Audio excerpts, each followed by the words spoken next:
Эта история произошла с бабушкой по имени Надежда. Она проживала в деревне, окруженной зелеными полями и густыми лесами. Бабушка была одинока, без мужа и детей, но несмотря на это, она находила свое счастье в простых радостях жизни.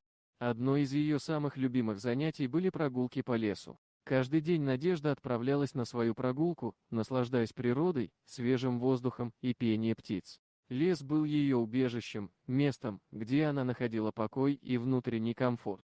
Однажды, на очередной прогулке, когда бабушка уже собиралась возвращаться домой, она заметила нечто ужасное. Глубоко в лесу, в укромном месте, лежал гроб. Сердце Надежды забилось сильнее, а в ее голове мелькнули самые страшные мысли. Она подошла ближе и с трепетом открыла крышку гроба. Что она увидела, потрясло ее до глубины души. Внутри гроба лежали маленькие щенки, 3 щенка были мертвы, но один щенок до сих пор подавал признаки жизни, жалобно визжа и дрожа от холода. Надежда испугалась, но в ее сердце зародилась сила и желание помочь этому беззащитному созданию. Она поняла, что не может оставить их без помощи. Слезы текли по ее щекам, и она решила, что спасет хотя бы одного щенка. Бабушка сразу же позвонила в полицию, рассказала им о том, что обнаружила в лесу. Они обещали прийти на место и разобраться в этом ужасном деле. Но Надежда не могла ждать, она не могла позволить этому щенку продолжать мучиться.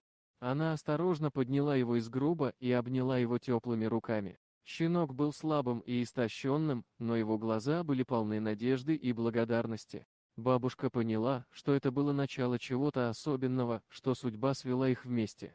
С тех пор щенок стал самым верным и преданным другом для бабушки. Она назвала его «Малыш», и щенок стал ее источником радости и счастья.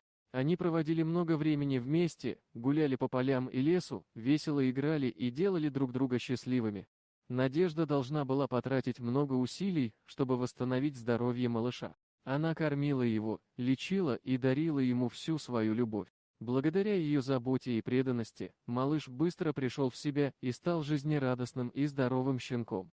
Со временем, малыш и Надежда стали неразлучными друзьями и компаньонами. Они проводили множество прекрасных моментов вместе, деля друг с другом радость и горе, поддерживая и утешая друг друга.